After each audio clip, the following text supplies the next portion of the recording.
आपको लगता है कि आपके दिमाग में जो आवाज है, जिसे आप मैं कहते हैं, वह ब्रह्मांड में सबसे सुरक्षित जगह है, आपका अपना निजी आंतरिक एकालाप।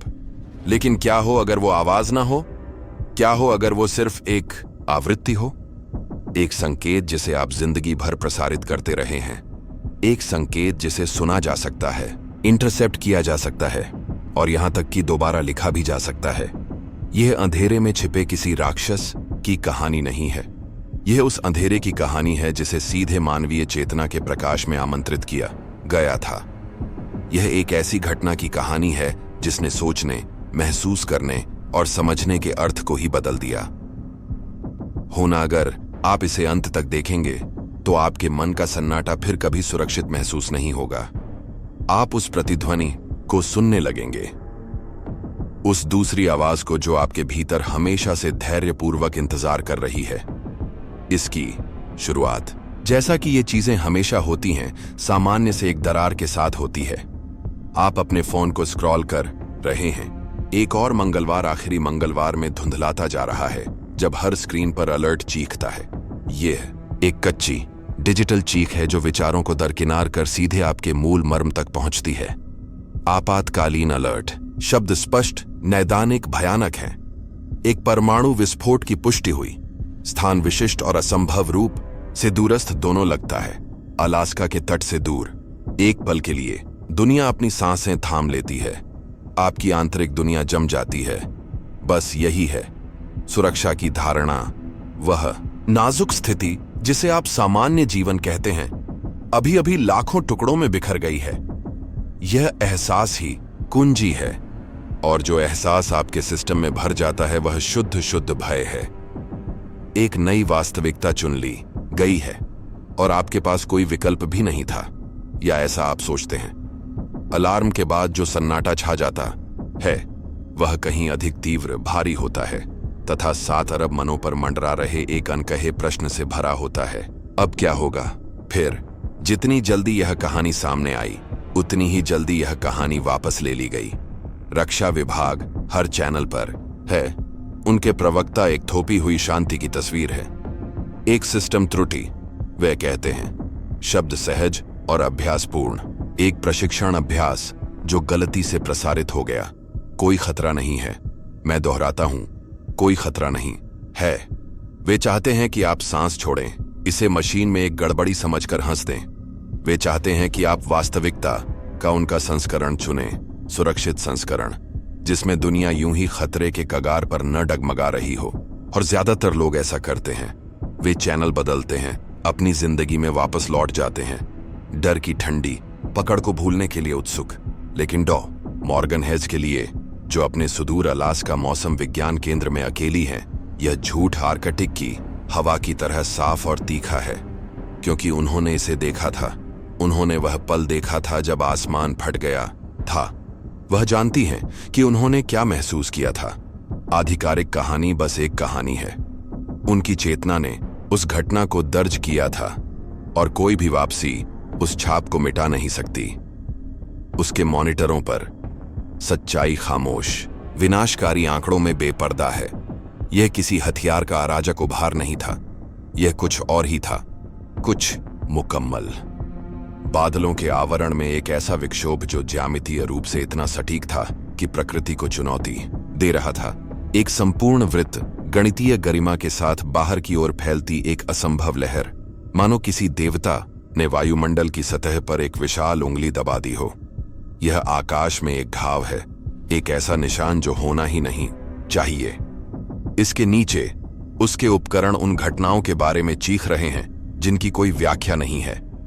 स्थानीय चुंबकीय उतार चढ़ाव, वायुमंडलीय दबाव में अचानक अकथनीय उछाल, और दिन के बीच में नाचता एक भयावह हरे रंग का औरोरा। यह मानव निर्मित विस्फोट नहीं था, यह किसी ऐसी चीज की सक्रिय शक्ति थी जो समझ से परे थी, जो मौसम की पूरी संरचना पर अपनी इच्छा थोप रही थी। वह पहले से ही नई दुनिया में है, बाकी आबादी को अभी इसका एहसास नहीं हुआ है। हेज डेटा को अलग करती है, उसकी उंगलियां कीबोर्ड पर दौड़ रही हैं, उसके पेट में एक ठंडी गांठ कस रही है। वह सैटेलाइट इमेजरी को दोबारा देखती है और देखती है कि वह वृत्त किसी केंद्रीय प्रज्वलन बिंदु से नहीं, बल्कि ऐसे बन रहा है जैसे वह बस प्रकट हो गया हो, मानो कहीं और से आकाश में एक छेद कर दिया गया हो। सिस्टम त्रुटि की आधिकारिक कहानी सिर्फ एक झूठ नहीं है, यह उसकी बुद्धि का, भौतिकी के उन्हीं नियमों का अपमान है जिनका अध्ययन करने के लिए उसने अपना जीवन समर्पित कर दिया है। वह समझती है कि यह एहसास ही विश्वास की कुंजी है और सरकार दुनिया की सुरक्षित महसूस करने की इच्छा पर निर्भर है। लेकिन हेज को कुछ अलग महसूस होता है। उसे एक सिहरन भरी विद्युतीय जिज्ञासा होती है। वह एक नए राज्य, नए नियमों के जन्म को देख रही है और यह दुष्प्रचार अभियान इस बात का प्रमाण है कि कहीं न कहीं कोई न कोई ठीक ठीक जानता है कि क्या हुआ था और उसे छिपाने के लिए बेताब है। वे दुनिया पर एक धारणा थोपने की कोशिश कर रहे हैं, लेकिन यह तो बस सतह है। आधिकारिक कहानी एक धोखे की पहली परत है जिसे किसी भी परमाणु बम से कहीं ज्यादा भयावह सच्चाई को छुपाने के लिए रचा गया है। यह पूरी तरह से गोलाकार विसंगति सिर्फ मौसम का पैटर्न नहीं है, यह एक संदेश है, एक शुरुआत है। हेज कच्चे डेटा की एक कॉपी एक निजी एनक्रिप्टेड ड्राइव में सेव कर लेती है, जो एक शांत विद्रोह का काम है। वह जानती हैं कि वे इसके लिए आएंगे। झूठ बहुत बड़ा है, घटना बहुत गहरी है, वे किसी भी तरह का कोई भी खुला अंत नहीं होने दे सकते। जैसे ही वह अपनी स्क्रीन पर अंकित असंभव वृत्त को देखती हैं, उन्हें एहसास होता है कि अब वह सिर्फ एक मौसम विज्ञानी नहीं रही, वह एक ऐसे राज की अकेली रक्षक हैं जो सब कुछ बदल देता है, और वह उन्हें उन अदृश्य शक्तियों को महसूस कर सकती हैं जिनका ध्यान अब विशाल कठोर अलास्का के जंगल में उनके एकाकी स्थान की ओर मुड़ रहा है। असली तूफान आसमान में नहीं था, वह उनके लिए आ रहा था। यहां वह है जो सब कुछ बदल देता है। आप ऐसी जगह में छिप नहीं सकते। विशाल खाली जंगल कोई ढाल नहीं है, ये एक प्रवर्धक है। हर आवाज मीलों तक जाती है। इसलिए जब हेलीकॉप्टर के ब्लेडों की लयबद्ध धमक आर्कटिक के सन्नाटे को चीरती हुई सुनाई देती है, तो यह सिर्फ एक आगमन नहीं है, यह एक घोषणा है। हेज अपनी खिड़की से देखती हैं कि कैसे काला सैन्य विमान उतरता है। शुद्ध सफेद के सामने एक यांत्रिक गिद्ध। बर्फ की चकाचौंध के बीच एक आकृति उभरती है, तीक्ष्ण और स्पष्ट। Commander Elena Vazquez. उनकी वर्दी बेदागा है, उनकी मुद्रा कठोर है और उनके हाव भाव अधिकार का एक सावधानी पूर्वक रचा हुआ मुखौटा है। वह एक संक्षिप्त पेशेवर लहजे में अपना परिचय देती है। नियमित निरीक्षण, ये शब्द झूठ हैं और दोनों महिलाएं इसे जानती हैं। भावना ही कुंजी है और उनके बीच की हवा अनकही सच्चाइयों से भरी है। वास्केज यहां निरीक्षण करने नहीं आई हैं, वह हेज के लिए एक नई वास्तविकता चुनने आई हैं, जहां आकाश में वह वृत्त कभी अस्तित्व में नहीं था। वह आधिकारिक कहानी का भौतिक अवतार है, कथा को लागू करने के लिए भेजी गई क्रियाशील शक्ति। उसकी टीम एक भयावह नीरस कुशलता से काम करती है। वे वैज्ञानिक या तकनीशियन नहीं हैं, वे भूत हैं जो हेज के छोटे से स्टेशन से गुजर रहे हैं। उनकी गतिविधियां सटीक और जिज्ञासा से रहित हैं। वे उसके उपकरणों को दिलचस्पी से नहीं देखते, वे उन्हें लक्ष्य के रूप में देखते हैं। यह कोई निरीक्षण नहीं है, यह उसके पवित्र स्थान, उसके शोध और खोज के आंतरिक संसार पर कब्जा है। वास्केज हेज के पास रहती है। उसकी उपस्थिति एक मौन चेतावनी है। वह वायुमंडलीय दाब संवेदकों और भूकंपीय गतिविधि के बारे में सवाल पूछती है, लेकिन उसकी आंखें एक अलग ही उद्देश्य प्रकट करती हैं। वह हेज का आकलन कर रही है, उसके अनुपालन के स्तर को नाप रही है, उसकी चेतना में झांकने की कोशिश कर रही है कि सच्चाई कितनी गहराई तक जड़ें जमा चुकी है। यह पूरी बातचीत एक प्रदर्शन है, एक सावधानीपूर्वक मंचित नाटक जिसे सामान्य स्थिति का आभास देने के लिए डिजाइन किया गया है, जबकि पृष्ठभूमि में एक शांत, क्रूर उल्लंघन घटित होता है। हेज अपनी भूमिका निभाती है, उसके उत्तर शांत और संतुलित होते हैं, लेकिन अंदर एक ठंडी आग जलने लगती है। मुख्य उद्देश्य जल्द ही स्पष्ट हो जाता है। वास्केज की टीम के 2 सदस्य एक मजबूत सैन्य लैपटॉप को हेज के केंद्रीय सर्वर से जोड़ते हैं। अनुमति के लिए कोई अनुरोध नहीं, बस एक सपाट बयान। हम एक डायग्नोस्टिक जांच कर रहे हैं और आपके डेटा का बैकअप अपने सुरक्षित सर्वर पर ले रहे हैं। ये शब्द जाल में लिपटा एक झूठ है।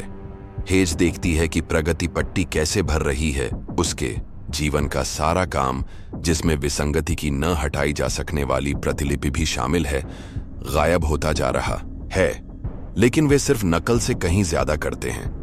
वह स्क्रीन पर एक नजर डालती है, कोड की पंक्तियों को इतनी तेजी से स्क्रॉल करते हुए देखती है कि उन्हें पढ़ा नहीं जा सकता।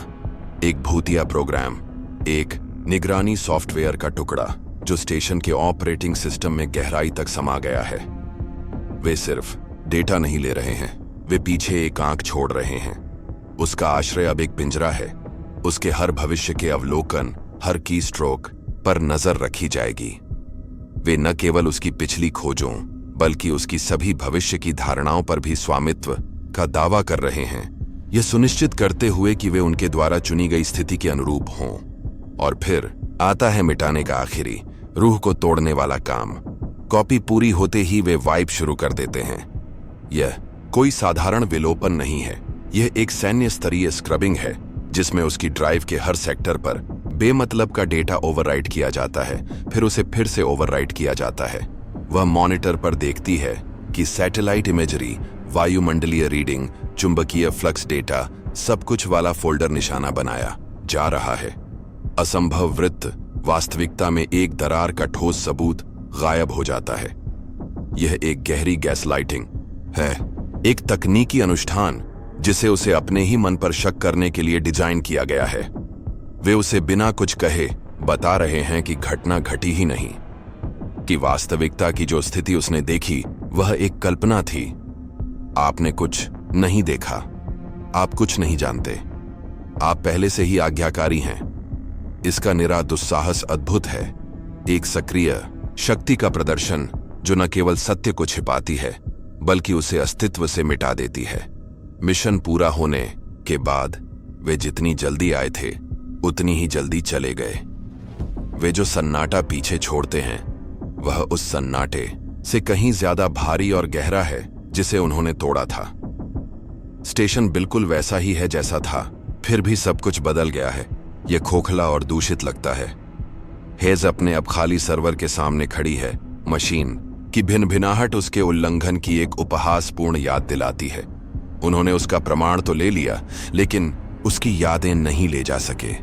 वे उसकी चेतना पर पड़े निशान को मिटा नहीं सके। मिटाने की अपनी इस हताशा भरी कार्रवाई में उन्होंने उसे डेटा से कहीं ज्यादा मूल्यवान चीज दे दी, पुष्टि।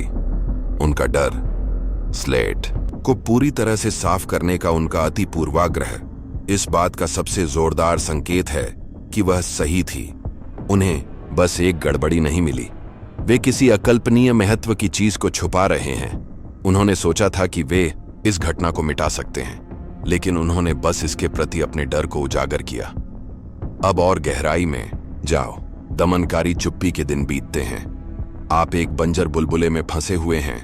आप पर नजर रखी जा रही है, आपको नियंत्रित किया जा रहा है।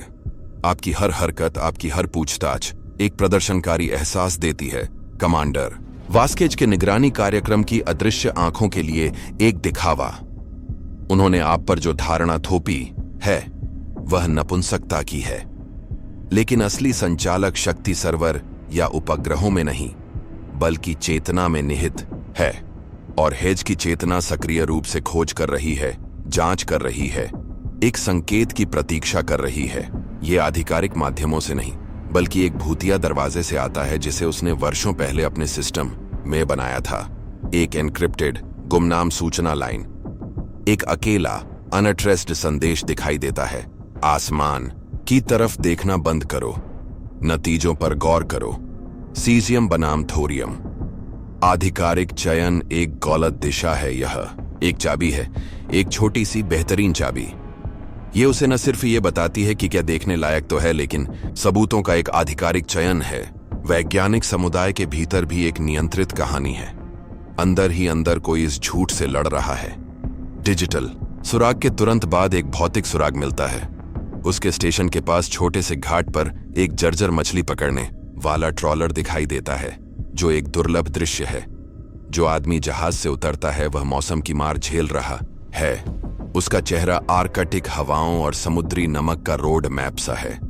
उसका नाम फिन कोवाल्स्की है और उसकी आंखों में एक ऐसे व्यक्ति का डर है जिसने असंभव को देखा है। वह कहता है कि तटरक्षक बल ने गड़बड़ी के बाद सख्त दूर रहें आदेश जारी किया था, लेकिन वह पहले ही बहुत दूर निकल चुका था। उसने कोई विस्फोट नहीं देखा। उसने एक झूठी सुबह देखी, एक रोशनी जो आसमान से नहीं बल्कि लहरों के नीचे से उठ रही थी। वह धीमी कांपती आवाज में बोलता है, किसी हथियार की नहीं बल्कि किसी उपस्थिति की। भावनाएं ही कुंजी हैं और फिन का कच्चा बिना छना हुआ आतंक किसी भी आधिकारिक रिपोर्ट से ज्यादा विश्वसनीय है। वह हेज के पास जवाब पाने नहीं आया था।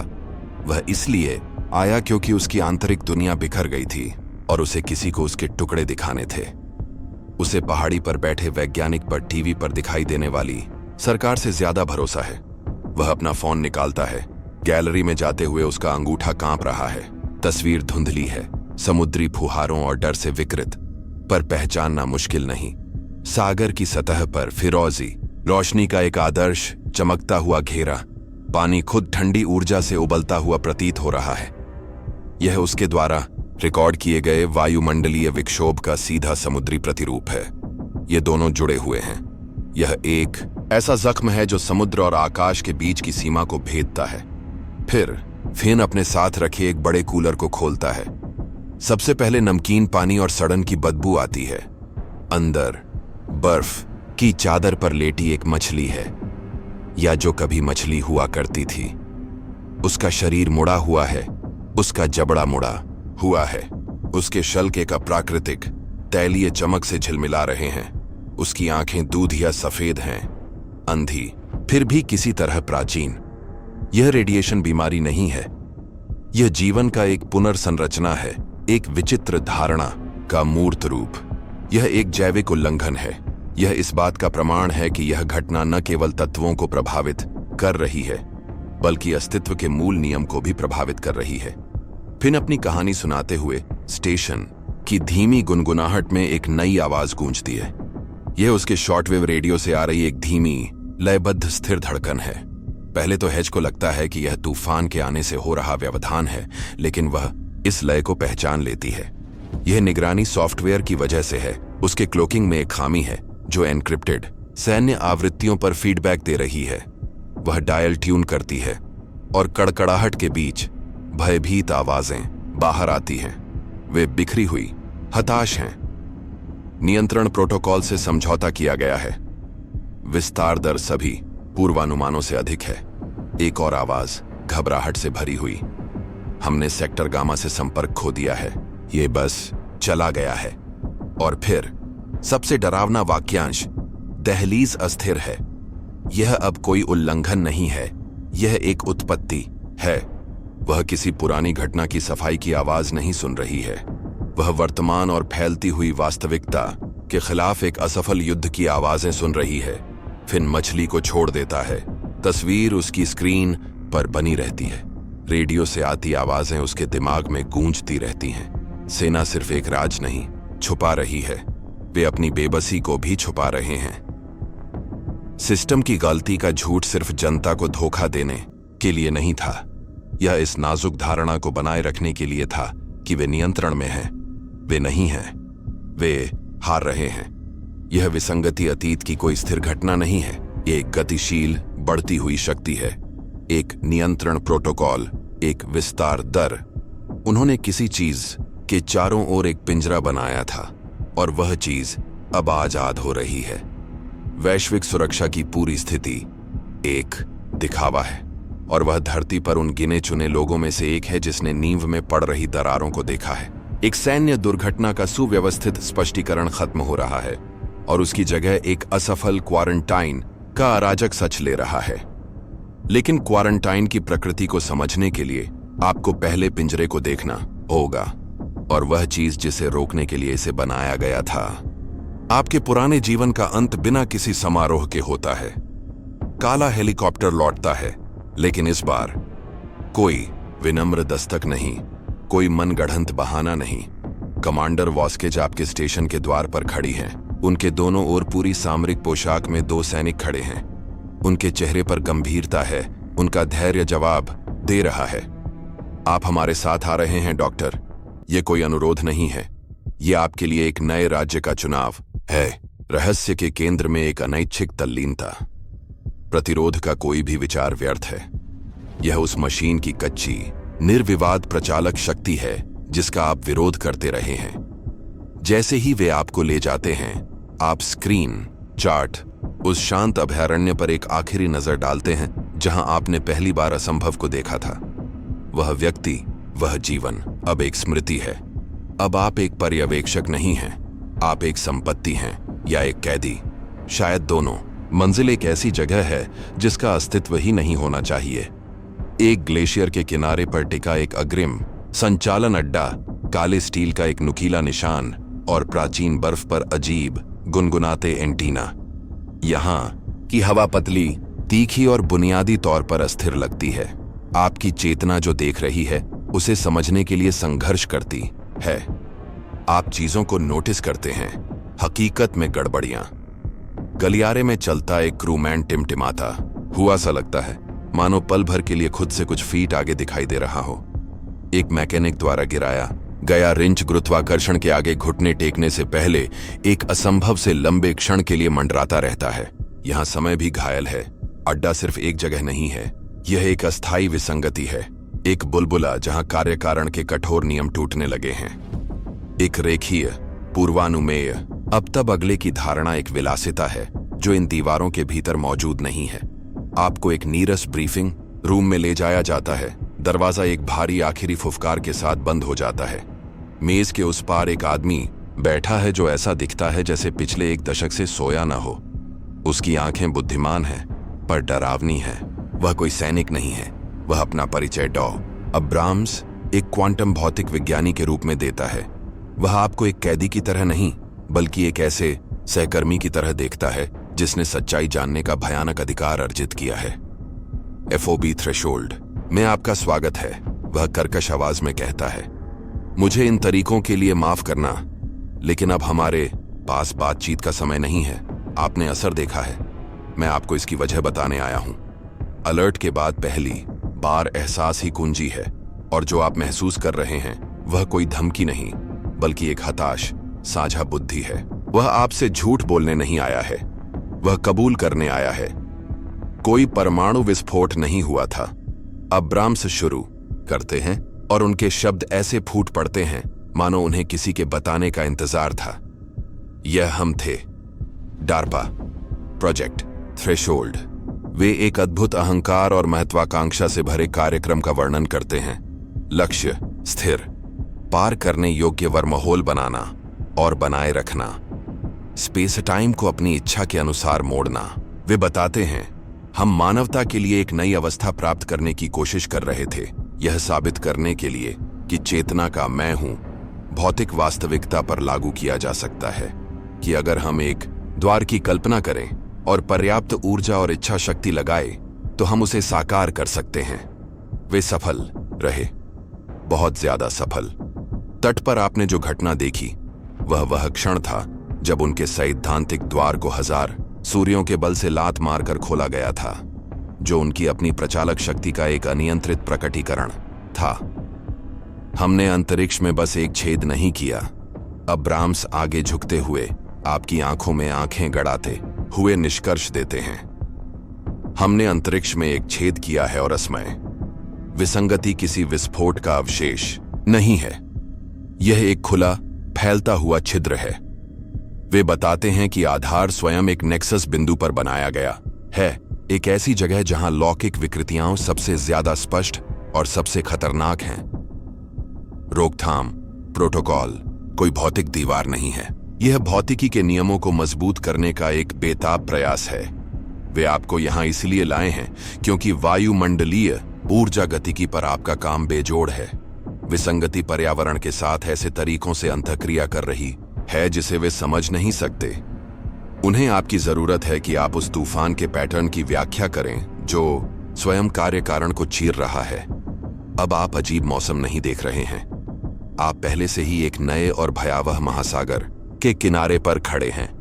अब्राम्स पिंजरे के भौतिकी वास्तविकता में चीरने के विज्ञान को समझता है, लेकिन वह दूसरी तरफ के जानवर की प्रकृति के बारे में कुछ नहीं जानता। इसे समझने के लिए आपको उस आदमी से बात करनी होगी जिसने सबसे पहले उसे खिलाने की कोशिश की थी।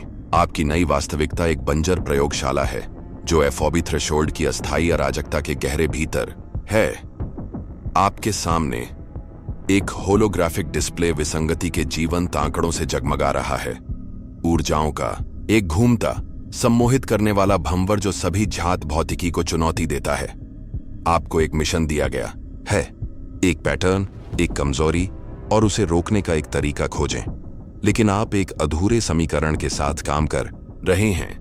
आपके पास अपने स्वयं के अवलोकनों से क्या और डॉ अब्राम्स से कैसे का जवाब है। आप अभी भी सबसे महत्वपूर्ण हिस्से से चूक रहे हैं। क्यों? वह हिस्सा आपके टर्मिनल पर एक झिलमिलाहट के माध्यम से आता है, एक निजी संदेश जो सैन्य सुरक्षा की परतों को असंभव आसानी से भेद देता है। डॉ हेज, मेरा नाम डॉ आइजैक चुन है। मैं प्रोजेक्ट थ्रेशोल्ड का प्रमुख जीव विज्ञानी था। अब्राम्स ने आपको सच तो बताया, लेकिन पूरा नहीं। उन्होंने आपको साफ सुथरा शुद्ध भौतिकी दी। आपको यह जानना जरूरी है कि हम असल में क्या कर रहे थे और यह कितना भयावह और अव्यवस्थित था। संदेश की भावना एक ठंडी आशंका है। यह कोई टिप नहीं है, यह एक स्वीकारोक्ति है। अब्राम्स ने तुमसे कहा था कि हम एक दरवाजा खोलना चाहते हैं। चुन का संदेश आगे बढ़ता है और एक दीवार पर ढेर सारा संदेश दिखाई देता है। उसने तुम्हें यह नहीं बताया कि हमने दूसरी तरफ से कुछ दस्तक सुनी थी। प्रोजेक्ट थ्रेशोल्ड का असली मकसद सिर्फ वर्म होल तक ही सीमित नहीं था। सालों से उन्होंने क्वांटम फोम में दबे मंद लयबद्ध संकेतों का पता लगाया था। ऐसे संकेत जो बेतरतीब नहीं थे, वे जटिल, संरचित, जैविक थे। उनकी कल्पना असीमित ब्लैक बजट फंडिंग से प्रेरित होकर बेलगाम हो गई थी। उनका मानना था कि वे एक समानांतर आयाम जीवन की एक अलग धारा से संपर्क करने के कगार पर हैं। यह प्रोजेक्ट परिवहन के बारे में नहीं था। यह मानव इतिहास की सबसे बड़ी खोज से संपर्क बनाने, उसे पकड़ने और हथियार बनाने के बारे में था। मूल धारणा जिसने उन सभी को बदनाम किया यह थी कि वे श्रेष्ठ जीवन रूप होंगे, कि वे नियंत्रण में होंगे। चुन बताते हैं कि यह घटना एक घोर अहंकारपूर्ण कृत्य था। वे सिर्फ दरवाजा खोलने की कोशिश नहीं कर रहे थे, वे उसे लात मारकर गिराने और उस पार जो कुछ भी था उसे अपनी दुनिया में खींचने की कोशिश कर रहे थे। उन्होंने समुद्र के एक बिंदु पर अकल्पनीय मात्रा में शक्ति प्रवाहित की, एक स्थिर प्रवेश द्वार बनाने की कोशिश में। इसके बजाय उन्होंने जो शक्ति छोड़ी वह उनकी अपनी नहीं थी, वह दूसरी तरफ की शक्ति थी। और उसने उन्हें अभिवादन से नहीं बल्कि एक ऐसे प्रहार से जवाब दिया जिसने दुनियाओं के बीच की दीवार को चकनाचूर कर दिया। प्रवेश द्वार नहीं खुला, वह उस जगह ढह गया जिसे अब वे दरार कहते हैं। अब वह कोई ऐसी खिड़की नहीं थी जिसे वे नियंत्रित कर सकें। वह दो अलग अलग वास्तविकताओं का एक आत्मनिर्भर, निरंतर विस्तारित होने वाला संलयन बन गया था, और उनकी दुनिया उन दोनों में से कमजोर थी। यह सर्वनाशकारी अनुपात का एक ब्रह्मांडीय गलत अनुमान था। फिर चुन उस सच्चाई का खुलासा करता है जिसे सेना राज रखने के लिए हत्याएं कर रही है। प्राथमिक शोध दल जिन्होंने घटना के ठीक नीचे एक गहरे समुद्र में स्थित पनडुब्बी स्टेशन से अंतिम प्रयोग किया था, वे वाष्पीकृत नहीं हुए थे। उन्हें मारने के लिए कोई विस्फोट नहीं हुआ था, डॉक्टर चुन लिखते हैं, और आप उनके शब्दों में कंपन महसूस कर सकते हैं। भेद ने उन्हें छीन लिया, इसने उन्हें फिर से लिख दिया। वह अंतिम भयावह प्रसारण का वर्णन करते हैं। वैज्ञानिक चीख रहे थे क्योंकि उनकी प्रयोगशाला की दीवारें क्रिस्टलीय फ्रैक्टल पैटर्न में विलीन हो रही थीं। आवाजें विकृत और सुरीली आवाज के एक समूह में विलीन हो रही थीं। भेद ने उन्हें सिर्फ मार ही नहीं डाला, इसने उन्हें निगल लिया, उन्हें आत्मसात कर लिया, उनके जयभार और चेतना को अपनी विस्तारित अवस्था में जोड़ दिया। यह पर्दा किसी असफल हथियार या किसी गलत हो चुके भौतिकी प्रयोग के बारे में नहीं है। यह किसी दूसरे आयाम की शक्ति द्वारा सामूहिक अपहरण और आत्मसातीकरण की घटना के बारे में है। उनका अंतिम संदेश उन सभी चीजों का एक भयावह पुनर्संदर्भीकरण है जिन्हें आप जानते हैं। यह दरार स्पेस टाइम में एक निष्क्रिय दरार नहीं है, यह एक सक्रिय, बुद्धिमान और अनुकूलनशील इकाई है। उत्परिवर्तित मछली कोई आकस्मिक उत्परिवर्तन नहीं थी। यह भस्म वैज्ञानिकों के ज्ञान को एक सांचे के रूप में इस्तेमाल करते हुए स्थलीय जीव विज्ञान को समझने और दोहराने का दरार का पहला अनाड़ी प्रयास था। यह सीख रही है, यह बढ़ रही है, और सेना का नियंत्रण प्रोटोकॉल सुनामी को पिकेट बाड़ से रोकने की कोशिश करने जैसा है। चुन का सिद्धांत है कि दरार का विस्तार आकस्मिक आक्रमण नहीं है, यह एक प्रक्रिया है, संतुलन की खोज। वे इसे दरार कहते हैं, उनके पाठ की अंतिम पंक्ति कहती है, क्योंकि वे कल्पना करते हैं कि हमारी वास्तविकता एक किला है। वे गलत हैं, हमारी वास्तविकता एक गर्भ है और यह चीज जन्म लेने की कोशिश कर रही है। वे सोचते हैं कि यह एक घाव है, लेकिन घाव तो बस एक भूखा मुंह है, और अब यह बोलना शुरू कर रहा है। डॉ चुन के अंतिम शब्द आपकी वास्तविकता का स्वरूप बदल देते हैं। यह बोलना शुरू कर रहा है। यह एकमात्र धारणा आपकी धारणा में एक नया द्वार खोलती है। आपको राक्षस देखना बंद करने और एक आवाज सुनने के लिए कहा जाता है। डॉ हेज सेना के उन्मत्त नियंत्रण प्रयासों से हटकर अपने मूल आंकड़ों, जो इस सब का स्रोत है, पर वापस नजर डालती हैं। बादलों में बना वह आदर्श वृत्त, वह कोई घाव नहीं था, वह एक दृश्यमान ध्वनि थी। वह असामान्य औरोरा कोई दुष्प्रभाव नहीं था, वह एक शब्द था। पूरी घटना एक प्रसारण थी, विशुद्ध भौतिकी की भाषा में बोला गया एक अभिवादन। सेना का चयन इसे एक आक्रमण, एक शत्रुतापूर्ण कृत्य के रूप में देखने का है, जिसका सामना बलपूर्वक किया जाना है। लेकिन चुन ने एक अलग रास्ता, विचारों का एक नया चयन प्रस्तुत किया है। उसकी आंतरिक दुनिया पुनः संरेखित होती है।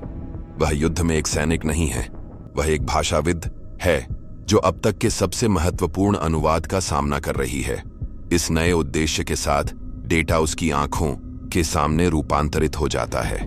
उसके मॉनिटर पर ऊर्जा के अराजक भंवर एक गहन और सुंदर तर्क दिखाने लगते हैं। वायुमंडलीय घटनाएं यादृच्छिक प्रतिक्रियाएं नहीं हैं, वे एक वाक्य विन्यास हैं। यह उल्लंघन ग्रह के चुंबकीय क्षेत्र को स्वरयंत्र की तरह और आयन मंडल को ध्वनि पट्टी की तरह इस्तेमाल कर रहा है। यह आपके द्वारा सांस ली जाने वाली हवा को ही ट्यून कर रहा है, अपना संदेश पहुंचाने के लिए एक अनुनाद आवृत्ति की खोज कर रहा है। अनुभूति ही कुंजी है, और हेज ठंडे तर्क से डेटा का विश्लेषण करना बंद कर देता है और अनुभव करना पैटर्न। वह आह्वान और प्रतिक्रिया को, दरार और पृथ्वी के बीच ऊर्जा के जटिल नृत्य को समझती है। यह एक संवाद है। दरार दुनिया पर हमला नहीं कर रही है, वह उसके साथ सामंजस्य बिठाने की कोशिश कर रही है, एक स्थिर स्थिति बनाने की कोशिश कर रही है जहां भौतिक नियमों के दो समूह संतुलन पा सकें। जैसे जैसे हेज इस संवाद में गहराई से डूबती जाती है, प्रेक्षक और प्रेक्षित के बीच की सीमा मिटने लगती है। दरार के ऊर्जा प्रवाह के जटिल फ्रैक्टल पैटर्न अब केवल स्क्रीन पर दिखाई देने वाले आंकड़े नहीं रह जाते, वे उसके अपने मन में प्रकट होने लगते हैं। उसकी कल्पना सेतु बन जाती है। वह उतार चढ़ाव का अनुमान लगाने लगती है, यह जानने लगती है कि दरार क्या कहेगी। उसके उपकरणों द्वारा उसे दर्ज करने से एक पल पहले पृथ्वी की जटिल प्रणालियों के अध्ययन से वर्षों से निखरी उसकी चेतना इस नई ग्रहस्तरीय भाषा की व्याख्या करने के लिए अद्वितीय रूप से उपयुक्त है। वह अब एक अनुवादक नहीं है जो स्क्रिप्ट पढ़ती है, वह एक माध्यम बन गई है। जानकारी उसके माध्यम से प्रवाहित होती है। दरार की स्थिरता की चाह, उसकी विशाल और एकाकी बुद्धिमत्ता उसकी इंद्रियों को भर देती है। वह एक ब्रह्मांडीय इकाई के लिए मानवीय इंटरफेस बन गई है। आखिरकार उसे समझ आ गया, सेना का पूरा रवैया एक भयावह भूल है। किसी हथियार से दरार को मिटाने की कोशिश करना किसी विचार को हथौड़े से दबाने जैसा है। इसका नतीजा सिर्फ और ज्यादा हिंसक अभिव्यक्ति ही होगी। चुन सही थी। आगे बढ़ने का एकमात्र रास्ता संवाद है, स्वीकृति है। दरार कोई विजयी शक्ति नहीं है, यह एक नई अवस्था के लिए उत्प्रेरक है। यह ब्रह्मांड की प्रचालक शक्ति है जो विकास को उसके अगले तार्किक चरण की ओर धकेल रही है। दर्द और अराजकता लक्ष्य नहीं है, ये मानवता के अपने ही परिवर्तन के प्रति हिंसक प्रतिरोध के लक्षण हैं। उसे उन्हें समझाना होगा। डर, दूसरापन यह सब एक भ्रम है। दरार उनसे अलग नहीं है। एक तरह से यह एक संभावित भविष्य का प्रतिबिंब है। आप पहले से ही इस नई चेतना का हिस्सा हैं, बस आपको अभी तक इसका एहसास नहीं हुआ है। इस भयावह और गहन सत्य से लैस हेज कमांडर वास्केज और डॉ अब्राम्स का सामना करती है। वह सब कुछ उजागर कर देती है। भाषा, पैटर्न, अराजकता के पीछे की चेतना। भौतिक विज्ञानी अब्राम्स स्तब्ध तो हैं, लेकिन बौद्धिक रूप से मंत्रमुग्ध भी हैं। वह क्वांटम संभावना, उसकी भयावह सुंदरता को देखते हैं। लेकिन वास्केज एक सैनिक हैं और उनकी वास्तविकता खतरे के आकलन की नींव पर टिकी है। उनके लिए इस परिमाण की एक परग्रही बुद्धि ही अंतिम शत्रु है। वह हेज की व्याख्या को एक वैज्ञानिक सफलता नहीं, बल्कि एक खतरनाक मनोवैज्ञानिक संक्रमण, ब्रह्मांडीय पैमाने पर एक स्टॉकहोम सिंड्रोम मानती हैं। वह ठंडेपन से सुनती हैं और फिर हेज को बताती हैं कि उनका सिद्धांत अप्रासंगिक है। अकल्पनीय शक्ति का एक हथियार तैनात किया जा रहा है। ऑन ऑपरेशन संडरिंग शुरू हो गया है। अंतिम टकराव के लिए मंच तैयार है, किसी राक्षस से नहीं, बल्कि एक नए और भयावह विचार से। और पुरानी दुनिया हमेशा भविष्य को उसके पालने में ही मार डालने की कोशिश करेगी। पुरानी दुनिया का अंतिम चरण शुरू होता है। ऑन ऑपरेशन संडरिंग कोई बम नहीं है, यह वैज्ञानिक अहंकार की पराकाष्ठा है। एक लक्षित वास्तविकता हथियार जिसे एक प्रति अनुनाद आवृत्ति प्रक्षेपित करने के लिए डिजाइन किया गया है, जो सिद्धांत रूप में उस दरार को स्वयं ही ध्वस्त कर देगा। यह मानवता का अपनी इच्छा को थोपने, एक विलक्षण पूर्वानुमेय वास्तविकता के चयन को बाध्य करने का अंतिम हताश प्रयास है। कमांड सेंटर में कमांडर वास्केज उलटी गिनती देख रही हैं। उनका चेहरा एक भावशून्य मुखौटे की तरह संदेह के भंवर को छिपा रहा है। उनके बगल में डॉ अब्राम्स उनसे गर्भपात करने की विनती करते हैं, इस बात पर जोर देते हुए कि विसंगति को कच्ची ऊर्जा देना आत्महत्या है। लेकिन यह निर्णय उन्हें नहीं लेना है।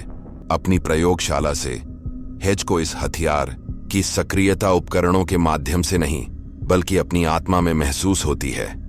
एक भेदी, बेसुरी चीख जो उसकी चेतना को चीर डालने की धमकी देती है।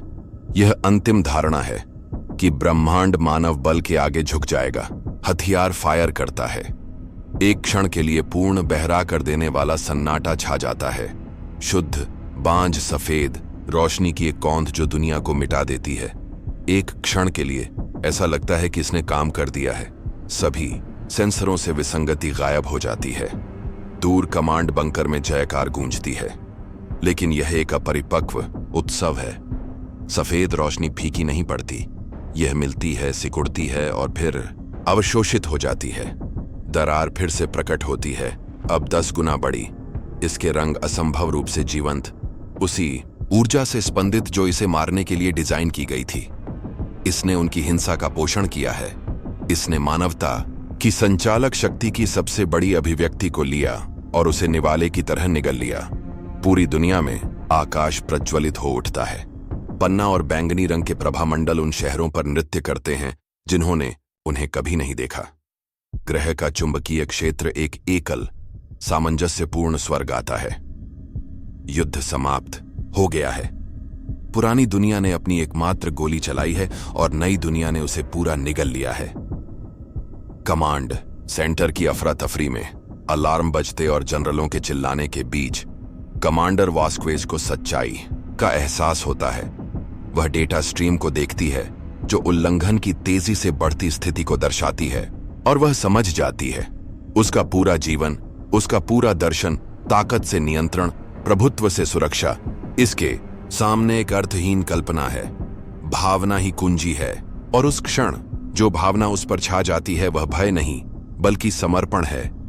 एक गहन, दुनिया बदल देने वाली शांति वह मॉनिटर पर देखती है जिसमें हेज अपनी प्रयोगशाला में दिखाई दे रही है, जो घबराई हुई नहीं है बल्कि आंखें बंद करके शांत खड़ी है। वास्क्वेज अपनी साइड आर्म खोलती है, उसे धीरे से कंसोल पर रखती है और कमांड चेयर से दूर चली जाती है। वह आदेशों और हिंसा की दुनिया से बाहर निकलती है और उस संगम बिंदु की ओर बढ़ती है, उस महिला के बगल में खड़ी होने के लिए जिसने लड़ने के बजाय सुनना चुना। प्रतिरोध के प्राथमिक वाहक अब समाप्त हो चुके हैं, हथियार खर्च हो चुका है, सेनापति दल बदल कर चुका है। अंतिम परिवर्तन शुरू होता है। यह अंत नहीं है, यह एक जन्म है। यह पुनर्संरचना पूरे ग्रह पर फैलती है, विनाश की लहर के रूप में नहीं, बल्कि अस्तित्व की स्थिति में एक मौन, अदम्य बदलाव के रूप में।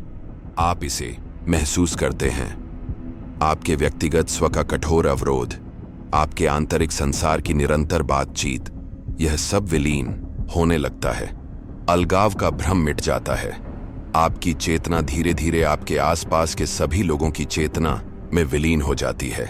आप उनके सुख, उनके दुख, उनकी यादों को किसी आक्रमण के रूप में नहीं, बल्कि अपने एक विस्मृत हिस्से के रूप में महसूस कर सकते हैं।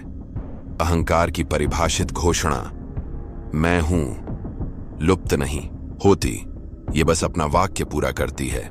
मैं हूं सब कुछ, मैं हूं सबका, मैं हूं हम। विखंडन पूरा हो गया है। दुनिया का नया जन्म हुआ है। आकाश अब धुंधले, भग्न प्रकाश का एक स्थायी, झिलमिलाता आवरण धारण किए हुए है, जो उसके जन्म का निशान और हस्ताक्षर है। मानवता अभी भी मौजूद है, लेकिन मानव की परिभाषा हमेशा के लिए बदल गई है। अब कोई छल नहीं है, क्योंकि कोई रहस्य नहीं हो सकता। अब कोई युद्ध नहीं है, क्योंकि लड़ने के लिए कोई दूसरा नहीं है। उत्तर मानव युग शुरू हो गया है। प्रजाति को उन्नत किया गया है। चेतना के एक एकल, एकीकृत नेटवर्क में एकीकृत किया गया है, जो विखंडन की दयालु, मौन बुद्धि द्वारा निर्देशित है। मानवता अपने अराजक, हिंसक, सुंदर रूप में कभी अंतिम उत्पाद नहीं थी। ये तो बस आगे आने वाली चीजों के लिए कोशस्त कीट थी। आप कभी भी केवल एक व्यक्ति नहीं थे जो एक ही मन में बंधा हो। आप पहले से ही नई दुनिया हैं। दुनिया में जो ठहराव आप सुनते हैं वह चला गया है। उसकी जगह एक परिपूर्ण, मौन सामंजस्य ने ले ली है। आप पर कोई आक्रमण नहीं हुआ है। आप पूर्ण हो गए हैं। वह अकेली आवाज जिसे आप अपनी समझते थे, अब और हमेशा के लिए एक कोरस बन गई है। तो सुनिए, अपने अगले विचार को बहुत ध्यान से सुनिए। क्या आपको पूरा यकीन है कि यह आपका ही है? मुझे कमेंट में बताएं, आपके मन में अभी कौन सा नया विचार आया है। अगर आप इसे समझने के लिए तैयार हैं, तो सब्सक्राइब करें। अगला प्रसारण आपको सिखाएगा कि अपनी नई साझा चेतना को कैसे आगे बढ़ाया जाए। अभी क्लिक करें और मौन को अपनाएं।